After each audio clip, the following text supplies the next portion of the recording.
Welcome to the Booze Free Babes podcast for women breaking free from booze and stepping into their full potential. Join our sober sisterhood as we share stories, insights, and tips to help you thrive in your booze-free journey. Let's get bold, authentic, and booze-free together, babes.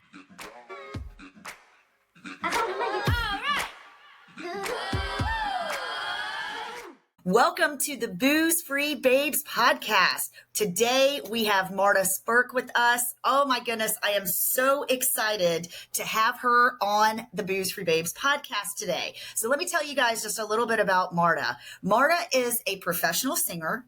She's a TEDx speaker, also a best-selling author, and a speaking coach, which we'll go into more of that in just a minute, who helps established business owners transform their message into a powerful signature talk. By blending storytelling techniques with strategic coaching, Marta empowers her clients to inspire audiences, amplify their impact, and unlock new income streams through speaking engagements. She does that with her coaching programs, keynotes, podcast, and her award-winning book, The Empowered Woman, The Ultimate Roadmap to Business Success. Can I just say, I got to get a copy of this book. You're going to have to send me a copy after this chat. Welcome, Marta. It's so great to have you. Great to be here. Thank you for having me. I'm so glad that we were able to find time on our calendars to meet up. So this is going to be an exciting conversation. Welcome to the Booze Free Babes universe. The first thing I want to ask you specifically about, I was checking out Marta's website before the podcast interview. So I just want to drop that real quick. MartaSpirk.com if you want to check her out. MartaSpirk.com. We'll mention it a couple more times. But here's the coolest thing that I saw is that you actually do keynote concerts. Please tell me about that. I did not realize that you were a professional singer too. I hope we get to hear a little tune today. So this came about, actually, I didn't even know this was a possibility because I had been speaking and I had been singing, but separately. And then I watched a fabulous keynote artist himself. I didn't realize this is a thing. People call themselves this way. It's not a whole lot of people, but there are a few out there.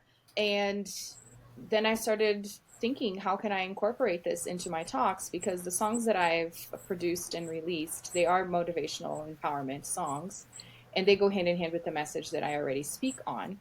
So I actually went through a coaching program that guides musicians to incorporate their music and create a keynote. And for me, it was kind of backwards because I already had the keynote and it was a matter of incorporating the songs into it. But it's a really fun format. People love it because it's so different and it's entertaining. So it's not just listening to somebody speak, it's getting to reflect as the person singing. And it's been a lot of fun. I've had a lot of fun and great feedback. I am sure you have. I was just watching just the feedback on your website, even from your sizzle reel. And everybody, that's the first thing they talked about was keynote concerts. And I was like, man, that is so cool. I do not have that talent to carry that tune in a bucket. So applaud you for that. And if we're lucky, we might get a little taste later. We'll see. So tell us about your book. I'm really excited to learn more about that. And I'm a little embarrassed that I didn't get a chance to look at that before our interview today, but I hope you're going to follow up and send me a copy so I can review it afterwards. Absolutely. So the book was something that I had been wanting to do. I had heard mixed opinions from mentors about the importance of being an author until I started working with a coach, that very seasoned business coach that had published 9 books and recommended I published something that it didn't have to be a long-winded account of my life or something long. And that made it less overwhelming to me. He said, make it an airplane book. Make it something that people could read in one sitting so they can get to know you, and they can also get to know how you work as a coach and why they would be interested in working with you or maybe referring you. And so that's what I did. And I have plans on publishing more books. That's when I realized, wow, this is why people publish several books, because they have lots of things to say. And the more focused you are, the easier it is for people to grasp, get a little bit of a taste, and then come back for more. So the book tells a little bit about my story immigrating from Brazil to the United States, my obsession with the American language and with music, and then the surprise of having triplets in 2016, which was a huge shift in my life, then starting my coaching business. And I handle a lot of the foundation when it comes to personal growth and mindset that it takes to start your own business and put yourself out there. all the limiting beliefs, the self-sabotage, the imposter syndrome that we go through, feelings of resentment towards ourselves, other people, clients, all of the things. And I call it the empowered woman, the ultimate roadmap to business success, because I really believe that before any strategy, before anything, we got to get our minds right, and our thoughts create our reality. So that's a lot of what I talk about. I leverage the Enneagram, which is a personality framework. And I talk a lot about having childhood wounds and things that we carry through in our lives that impact how we show up in the world. And being aware of those things really gives you the power to make a change and decide to act more intentionally as an adult and somebody that's in control of your own life. So that's it. I love that. You're speaking my language. Absolutely. And I feel like we have this lens in which we see the world that is very much framed in whatever those beliefs were within our family dynamic in childhood, right? Mm-hmm. And so that baggage that we carry into adulthood, we have to kind of shed that in order to move forward to be successful. And so I love how you talk about mindset. We got to get our mind right. And a lot of our sobriety journeys are about mindset and getting our minds right. And so I know for me, a big reason why I chose to live a booze-free lifestyle is because it really was simply that up leveling of my own personal life, right? It's the one thing that was really holding me back from taking that next step, getting to that next level. And so for those reasons, that's why I chose to remove it from my life. Do you have a similar story? I would say not necessarily with alcohol. It's interesting because one podcast interview, sometimes hosts will ask questions that nobody else has asked. Because typically I'm so used to talking about my story and about speaking. And then somebody asked, what are the things that you do that help you have energy and get to your next level and pursue your goals? And then right off the bat, I thought, well, for one, I love exercising. That's really a priority for me.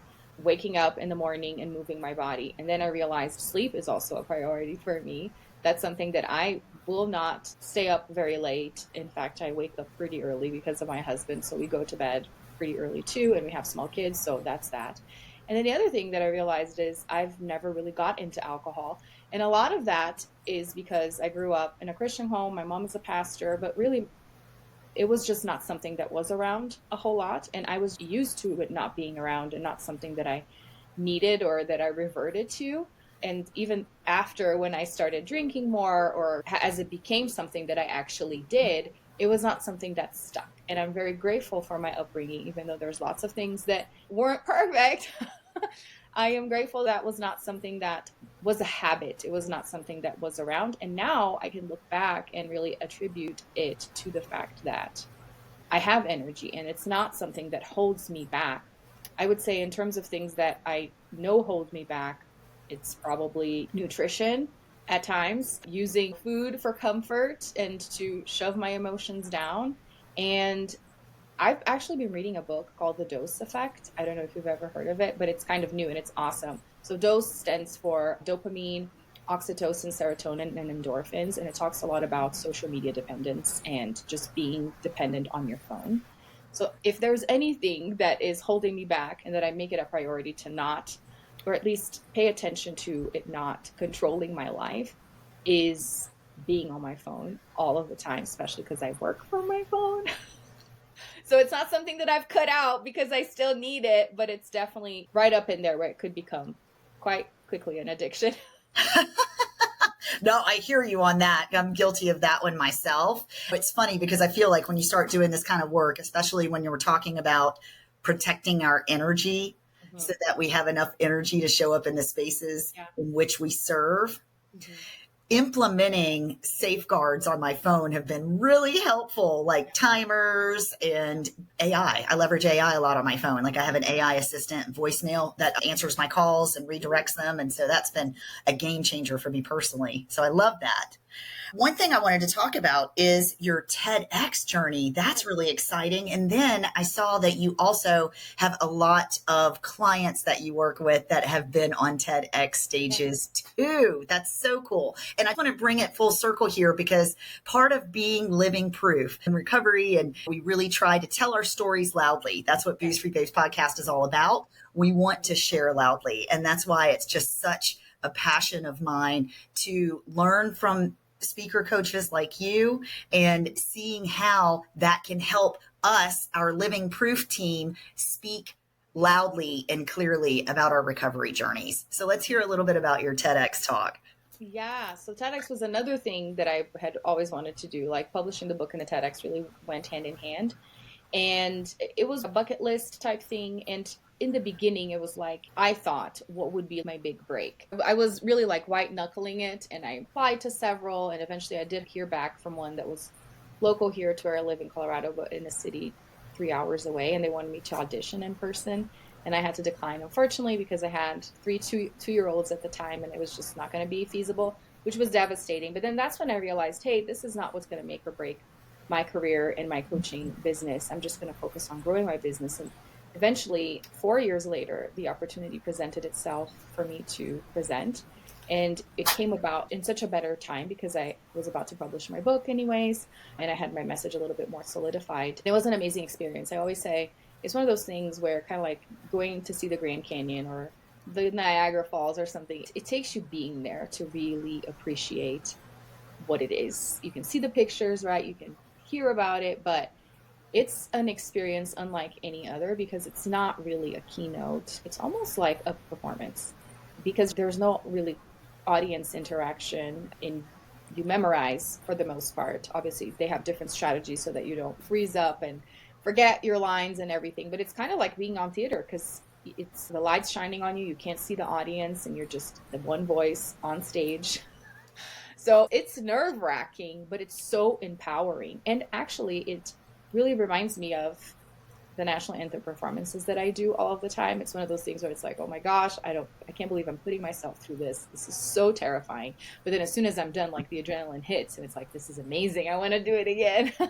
Oh, But wow. and the TEDx was really a reflection of my book, where I share a little bit about having triplets, immigrating from Brazil, and also the process of forgiving myself and others, empowering myself, and also transforming into a stronger version of myself. The title of the talk is The Transformational Power of Defeat. So I talk about life throwing curveballs and you feeling defeated, like you can't do anything about it.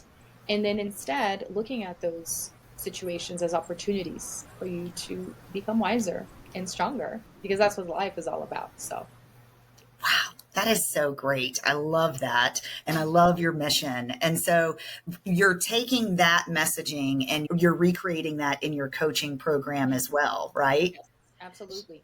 In Walk us helping, through what that looks like. yeah. So like you said, the whole focus is helping women share their story because we all have something really powerful. And at times people say, I don't have anything crazy to share. My childhood was pretty normal. I didn't have anything crazy happen. And it doesn't matter because you're still unique. You still bring different things to the table in your unique perspective. And there are people out there that will only be touched by your way of sharing things. Sometimes we hear things a million times and then it takes that one person to say it. They're like, oh my gosh. So if you could be that one person, imagine the impact that you could create. Plus, it's just so rewarding and satisfying to, like the confidence piece of getting out there and doing something terrifying, like speaking in front of a crowd. So that's really my mission is helping women. And a lot of it is helping women entrepreneurs that have already been building their business and now they feel the need to build that personal brand and say, I want to share the story, the behind the scenes of everything I've built. It wasn't easy. And I need people to hear because it's so encouraging to hear from somebody that is successful on the outside, to hear them say, I didn't wake up like this. It took a lot, blood, sweat, and tears. And then it really helps encourage people to be like, okay, so there's a chance for me. There's hope for me. You're not perfect, right? So that's how I work with clients. A lot of it is strategy and outlining the stories because when we're in it, it's so hard for us to see what's important, right? What is memorable and interesting about my life? I don't know. I'm living in it. To me, everything is just whatever it is. So then Right. I come in, and that's my favorite part because I get to see these women and how amazing they are, and I get to reflect that back to them. And so I feel so privileged, for one, because I get to hear these stories, and for two, because I get to tell them, this is amazing, and have that sparkle in their eyes of being like, are you sure? Do you tell everyone this? Are you sure this is really good? So it's really fun to be that reassuring person that tells them, yeah, people need to hear this. This is incredible. And so then there's the other piece of encouragement because as we're working, those doubts come up. right? This is not that great. I'm not qualified to speak to this crowd. And that's where I come in and I say, you're in your head. And this absolutely needs to be said. Think about the great speakers out there. They share the same story over and over again. Everybody follows different people, right? Whether it be Mel Robbins, Tony Robbins, Ed Millett, whoever it may be, their story is their story. They can't change their past. So they're going to refer back to the things that happened to them, and people don't get bored. They get encouraged. So why couldn't you do that too? We're no different. That's what I guide women through, is having that vernacular. One of my clients said this today. I noticed that after creating our talk and delivering the talk, now this is what I say in conversation, in networking events, and podcast interviews. Is that okay? And I said, yes, absolutely. You need to be saying the same thing so that it makes sense. And that's the whole process really, is because when we first start our business or when we're not sure, we're just saying random things here and there. And then we start understanding, hey, this is my identity. This is what people recognize me as. So I'm going to keep saying this and I'm presenting myself this way, because that's brand. That's what helps people recognize you. And then when somebody says a keyword, it's, oh yeah, it's Ellen. I need to connect you with her. So that's what I help clients with. That is fascinating information, first and foremost, because you're right. I do believe that we all have a story to tell, and it doesn't have to be the down in the dirt in the gutter necessarily, right? Like, we're not replaying our trauma videos or tapes for everybody, for the audience to feel uncomfortable. What we want to do is share from a high level that, listen, this might have been where I came from, but it doesn't mean that's where I have to stay or where I'm going to end up or where I'm continuing to go. I can go so much further and in a different direction. And I just love that so much. Absolutely. So I want to make sure that I bring up the website again so everybody knows how to find you. It's martaspirk.com. And I want to spell that. It's MartaSpirk.com. MartaSpirk.com. We'll drop it a few more times before we end up the session. Okay. So I would like to circle back a little bit to what you said around brand voice and carrying that theme through. I feel like when we start aligning like our keynote with our brand voice and all of those things, that it really allows us to replicate, which is what you were saying. And then there was one other point that I wanted to make too, when you talked about reflecting back to these women. I feel like in our recovery coaching training, that's what we learned through motivational interviewing and reflecting back to people so that they can truly see how freaking awesome they are, right? And that they can be proud of themselves. We're proud of them, but we want them to be proud of themselves. So is that kind of what you do through the feedback? Absolutely. Because that's one of the main things that people say. What do you do right before you go speak? What do you do right before you go perform? What is the strategy? What is the ritual? And while there are rituals and things, at the end of the day, it's you telling yourself, I can do this. I'm good at this. And one of the things that I love telling myself and I tell clients to use is to say, everybody loves me here and they want me to succeed. If we go about in life and think that way, are we really going to be scared? Obviously, that's not 100% true. There are people out there that don't love us and don't want us to succeed. But for the most part, no one's keeping track and having a tally of you messed up here, you did this, and maybe there is somebody. But you know what I'm saying? Like, in general terms, when you go out and you speak, the organizer, for one, that hired you, they want you to succeed. They want you to do a good job. People that are sitting there spending their time, or they could be somewhere else, they want it to be a good time. So when we step out and we think, this is going to be good because I have something important to share. And then the other thing too is, if one person here is touched, then I've done my job. Because at times we get so caught up in the one person that maybe criticized or had negative feedback. But what if we focus on maybe the one person, which probably would be more than one, that took something memorable out of the whole experience, right? Then that's all you can ask for. And also the whole experience of having the confidence to do something really scary. Because at the end of the day, it doesn't matter who you are. If you're in front of a crowd, you are braver than somebody that's sitting down.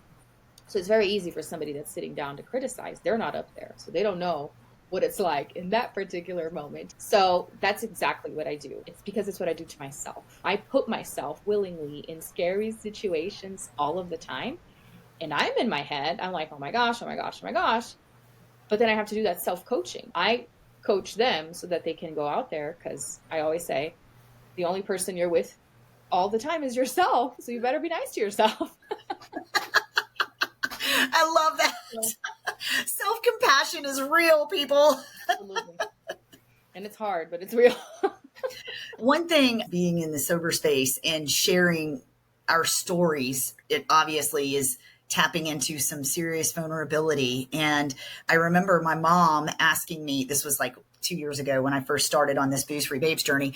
And she had asked me, do you really think it's a good idea to let people know what's going on in your life right now? And then my dad said something. He said, just because you have a label, it doesn't mean it has to define you for the rest of your life. I could look at both of those comments as being, one, caring for me and just being worried about me, right? Putting myself out there, but also two, being slightly limiting. Mom and Dad, I love you. I'm just saying it was a little limiting, right? Because from their perspective, they're coming from a place of protection.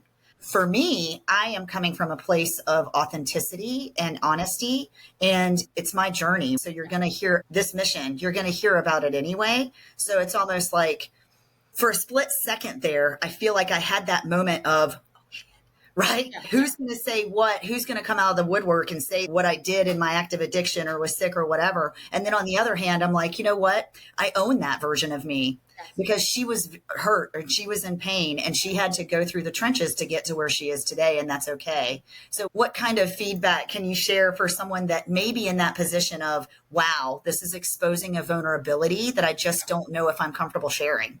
Yeah, I think two things. For one, not everyone is called or feels called to share things publicly. And when we're talking here, share your story, this could be you're sharing it with somebody one-on-one, right? And that's already sharing your story and encouraging and empowering somebody.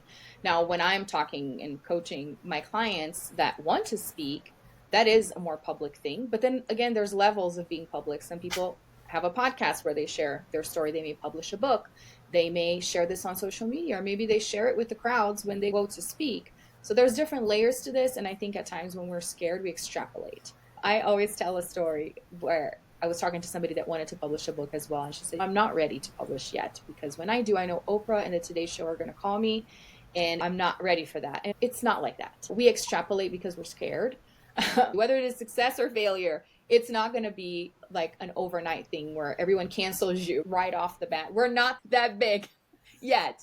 But I think there is that other piece of vulnerability, like you just said. There is so much strength in vulnerability. To quote Brené Brown, right? That is where we build connection and we build relationships, is when we're willing to do something that terrifies us. That puts us in a position where people could criticize us, but it also puts us in a position where people could be very, very inspired by us and it could change their lives. So which one are you going to choose? To be in hiding and then not live that full potential of I created this impact? Because like I said, it's a two-way street. You create that impact, but you also feel a level of gratitude for yourself that you will not experience unless you go through that hard thing. It's just how life works. And back to the book that I'm reading, talking about dopamine, when you put yourself through something hard, you get a reward afterwards. That relief, whatever it may be that is hard, exercise or just having a hard conversation, there is a level of relief because that's how our reality as humans has been built and that's how we're wired. So if you are always in your comfort zone, it's also uncomfortable. So choose your hard, as they say. When you're always not taking care of yourself, that's also very crap.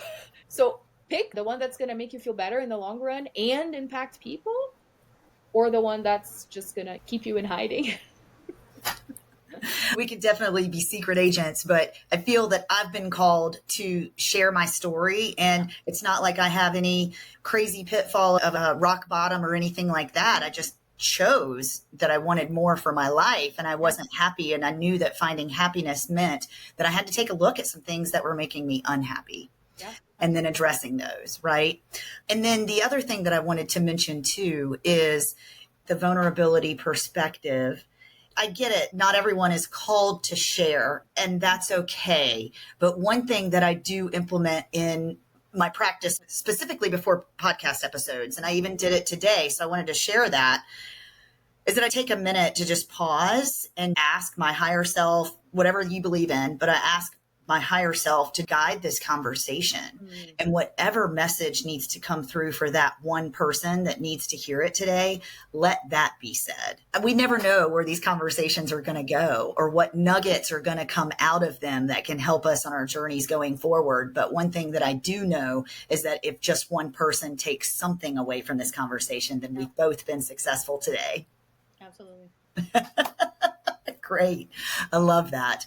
Okay, Marta, what's coming down the pipe for you? So you've already got your one book. I know you said you were thinking about writing in multiples. So you working on anything now, or are those 3 triplets keeping you on your toes? Yeah, that's pretty much the focus now. As we're recording this, we're right in the heels of summer and they're home already because school is out. And for the first time, honestly, I've been focusing on slowing down a little more to be around them because usually they go to summer camp. And this year I decided to have them not go to summer camp. I've been in business for almost 8 years now, which is crazy to think about. There have been so many different iterations and there has been a lot of seasons of the hustle. And I know a lot of it was wanting to prove myself to others and to myself that I could make this work because I had this desire to build this thing and to create impact with my voice and help women do that too. And I am very, very blessed that I am in a season where a lot of what I do is established, that I have amazing clients. I have a great business that is working really, really well. What I really want right now is to be able to enjoy what I've built, because I think that's the other thing when you talk about addiction or things that can hold you back is always moving to the next thing. Talk about that being an addiction and not being in the present. And enjoying the things that you have already built, because at the end of the day, you only have today. That's all we got. We can make all the plans, right? But we only have today. And with me having 3 kids the same age, they're 9 now. For whatever reason, I feel like I'm at a season where I get to appreciate them more, because the first few years were so hard, man. It was just a lot in my head about who am I right now? What am I going to do with myself since I have this huge responsibility that I didn't even ask for. I wasn't expecting or wanting 3 kids at the same time. So it was a lot of inner work. And that's some of the stuff that I share with my book. That's where my business really came from. I needed to encourage myself so badly into knowing that I could do this hard task that was put in front of me. And I know that building my business was a reflection of that. It was also something that I could control for the most part, more so than the fate of my family. It's like I can control how much I build, how much I don't build. So when you ask me what's next, obviously I want to do more music and I want to impact more people, continue speaking, continue helping women do that. That's not going to change. But I think what's forefront in my mind right now is to do something that I have not been very good at doing, which is enjoying what I have accomplished so far. I love that you brought up the addiction aspect of moving on to the next thing so quickly. I feel like I'm guilty of that too, even with Booze Free Babes, the community. Just, I have so many great ideas and I want to roll them all out today. And we just can't, right? We don't have the bandwidth to do everything that comes between our ears every day. So recognizing what's noise, what's conditioning, what's serving us and what isn't serving us, and also taking one thing and focusing on that and seeing it succeed and bringing that to fruition and enjoying that before moving on to the next. I'm in that season myself. So I really wish for you that you get a really exciting summer, because it sounds like you're going to have your hands full with 3 9-year-olds this summer running amok in the house. So I hope you guys just pack your summer full with so many fun activities, and that you get to be present and enjoy every single one of them. Yes, that's the goal. All right, now let's circle back to some singing. I was wondering if you could just give us a little taste. I did hear that all of your songs are original and that you incorporate them into your keynote because they have the same theme as your keynote. Can we get a little taste, just a little bit? I know I'm putting you on the spot. Yes, that's totally fine. I have 2 songs that I've put out, and one's a remix. So there's 3 on Spotify or any platform that if you go right now. Actually, there's 4 that haven't been released at the moment, but one is called You Are Enough, and I love that one. That's like my pet song because it's what I need to hear and what I need to tell myself all the time. And then there's another one called Show Yourself. Typically, when people ask, I go to You Are Enough, but I think since we're talking about putting yourself out there, maybe I will sing Show Yourself. Okay, show us, babes. Let's see it. All right. Stuck in indecision, lacking a clear vision. Which way should you go? There's no way to really know, and I know what you're thinking. This too might just sink in, but what if it takes flight? You won't know until you try and show yourself. Take a step, take action, take up space, satisfaction. Show yourself. Take a step, take action.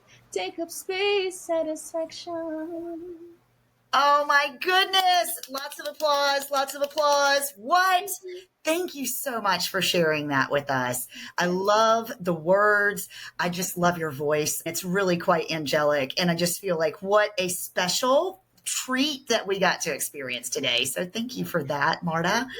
Okay, so any last burning desires that we can share before we wrap it up? And I'll also throw in martaspirk.com. That's going to be martaspirk.com. And it looks like we've got a little bit of internet connection here. We'll just give that just a second to buffer. Any last minute burning desires? I don't think so. I think really the desire and the message is just be grateful for who you are in your journey. We all have a very unique journey. And sometimes, even in my journey with triplets especially, we ask why? Why would this happen to me? And that's not really the focus, I believe. The focus is really what? What can I do with this? What is the lesson? What is the opportunity? What is the invitation here? The lesson for me to learn and also to impart to others. I think that's a better question.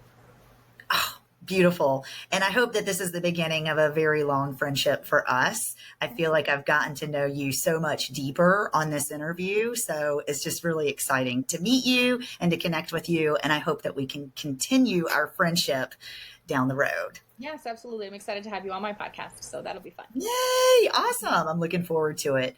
All right, babes, that wraps us up for today. Again, if you want to reach out to Marta, you can reach her through her website, martaspirk.com. You can sign up for her coaching workshops. She also has a lot of helpful information about her different speaking avenues, so check that out. And if you're interested in her book, The Empowered Woman, The Ultimate Roadmap to Business Success, I think you can find some information on how to order that as well from her website. So again, that's martaspirk.com. Thanks so much for tuning in, folks.